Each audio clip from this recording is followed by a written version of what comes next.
Qual que é a sua primeira pergunta?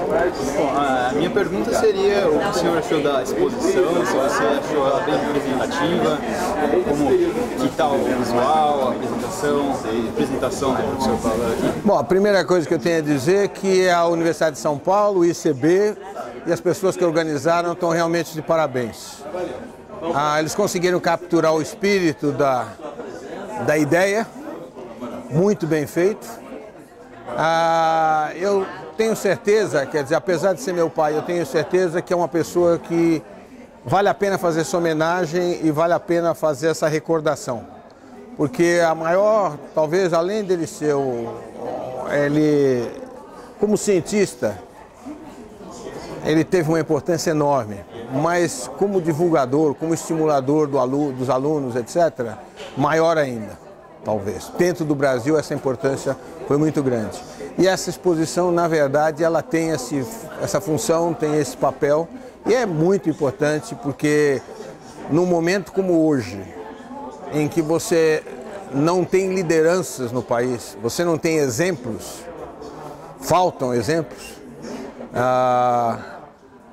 vamos dizer, a linearidade dele e a dedicação dele, eu acho que servem como exemplo para a molecada que está começando a carreira e, em vez de se olhar para essas porcarias que a gente está vendo, ver que tem coisas boas sendo feitas e pode ser feito uma quantidade muito grande de coisas boas no país. Você falou sobre o carinho que ele tem pelo Instituto, né, e a importância de fazer bons amigos. Como você vê o ICB, o professor Pavan e essa facilidade da amizade?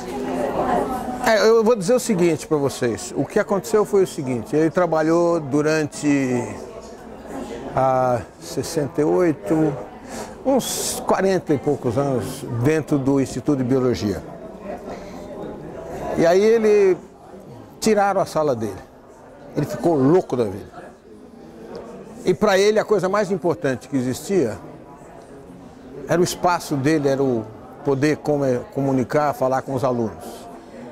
E ele foi recebido aqui no ICB de uma maneira muito agradável, muito boa, e fez com que ele pudesse fazer esse trabalho dele. Ele saiu daqui para morrer. Ele não saiu antes. O dia que ele não veio, o dia que ele estava morrendo, ele tinha passado aqui o dia anterior. Ele estava com câncer, ficou uns 2, 3 meses com câncer e ele veio para cá veio 2 ou 3 dias antes, ele veio trabalhar. E como eu não sei se você viu o que eu falei, o aluno dele foi lá para dizer para ele que o projeto deles tinha saído. E ele estava morto praticamente. Então essa recepção que ele teve aqui foi fundamental. Foi fundamental porque é mais ou menos você tirar a água de um peixe. Ele vivia disso, isso era a vida dele, isso era vamos dizer, o que movia ele. Se ele não conseguisse fazer isso, ele não conseguiria viver. Minha mãe faleceu muito cedo, ela morreu 20 anos antes dele morrer. E eu achei que ele fosse ter uma queda muito grande, porque minha mãe era o alter ego social dele. Mas ele sobreviveu muito bem. Agora eu não tenho certeza que se tivesse ele ficado jogado, ele teria sobrevivido. E mais importante do que isso, ele saiu da Universidade do Texas, onde ele ganhava o salário mais alto de professor da universidade. Ele tinha um emprego vitalício. Isso significa o seguinte, ele teria morrido dentro da sala dele. E ele veio para cá, porque ele adorava. Primeiro ele achava que ele devia ao país. Depois ele achava que ele podia fazer muita coisa pelo país.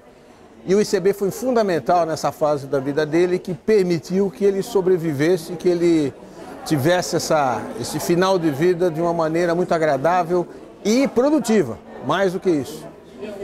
Influenciando muita gente. É o que eu falei, esse menino vai lá e ele entra na UTI para dizer que tinha sido aprovado o projeto e que um menino acho que era fazendo mestrado. Então a ideia é que o ICB foi fundamental no caso. Eu achei que alguém me falou, não, eu podia ter recebido melhor. Até talvez, mas eu diria que o que aconteceu foi fundamental na vida dele. Ele teve um final de vida muito bom por causa do ICB. Não, minha outra pergunta, talvez ele tenha outra, ele é um entusiasta da divulgação científica. Agora, a sua análise mesmo, como filho do Pavan, como está a divulgação científica hoje? A gente pode melhorar isso? Qual é a importância para a sociedade? Talvez tenha sido influenciado por ele, mas foi aquelas coisas da serendipidade, o acaso, né? Eu acabei no fim da minha carreira, porque eu me aposentei. Fazem 10 anos que eu me aposentei, mas durante 5 anos eu ainda fiquei dentro da Unicamp, trabalhando com jogos educativos para divulgação. Então, fiz um jogo sobre genética e eu cheguei no Nordeste e o pessoal falou assim: professor, essa joguinho é porreta, mas outro assuntozinho ruim a tal da genética. Aí eu fui para o Ceará e aí nós conseguimos fazer um jogo sobre saúde, 20 temas sobre saúde, um jogo educativo. Nós fizemos com aproximadamente 5 milhões de crianças do Rio Grande do Sul até a cabeça do cachorro no Amazonas, e a gente continua ainda fazendo isso. É muito carente, porque a academia entende que divulgação científica, transformar as pessoas é uma coisa secundária. Ainda tem essa noção pobre, essa noção limitada, então eu acho que ainda está muito a fazer. Melhorou muito, agora é uma postura nossa, é uma coisa quase cultural que é muito difícil. O que é importante é publicar no paper, como dizia o Rogério Cerqueira Leite, macaquear, né? Fazer trabalhos da mais de ponta, que a gente não faz trabalho de ponta, mas a gente tem que fazer trabalho de ponta, porque nós não temos condições. Então, o que a gente não faz, só para você dar um exemplo, no Brasil nós produzimos uma grande quantidade de aquela fibra, como é que chama? Esqueci o nome da fibra agora. É uma fibra que tem uma planta que tem uma fibra, é uma folhona grande, e você tem que colocar isso no moedor. No Brasil, que é um grande produtor dessa sisal, a quantidade de gente que perde a mão nessa máquina é absurda. Não tem uma pessoa trabalhando nisso para fazer uma máquina melhor, para fazer uma coisa melhor, etc, etc. Então, talvez até hoje tenha, mas eu estou me referindo à época que eu estava mexendo com isso. Então, é muito carente, porque a gente tem uma noção desviada de que o que é importante é a coisa internacional, mas nada é universal que não seja local. O local que é internacional. O pretenso internacional não é internacional, é macacagem, é copiagem. Então eu acho que, vamos dizer, essa é uma área que o Brasil podia... tem tanta coisa, tem tanta carência, tem tanta coisa que a gente podia fazer, mas tem algumas pessoas, mas infelizmente pequenininho. Eu tenho uma última pergunta. Eu vejo que muitos profissionais que são apaixonados por aquilo que fazem, por exemplo, aqui a gente tem o Mendes, o professor Luiz Carlos, que fazem aquilo com que trabalham com muito prazer.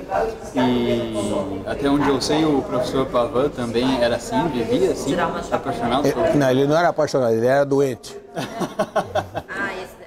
Então eu queria ouvir um pouco assim, como é que é o professor Pavan, fora do trabalho dele, como ele passava para os seus filhos, o professor Pavan em um meio social, se ele levava a biologia, a genética para esses meios, se ele buscava crescer a genética fora do trabalho dele também. Ele era um pesquisador, educador 24 horas por dia, sempre foi. A minha casa era um ambiente de... Minha mãe era psicóloga, professora aqui na USP também.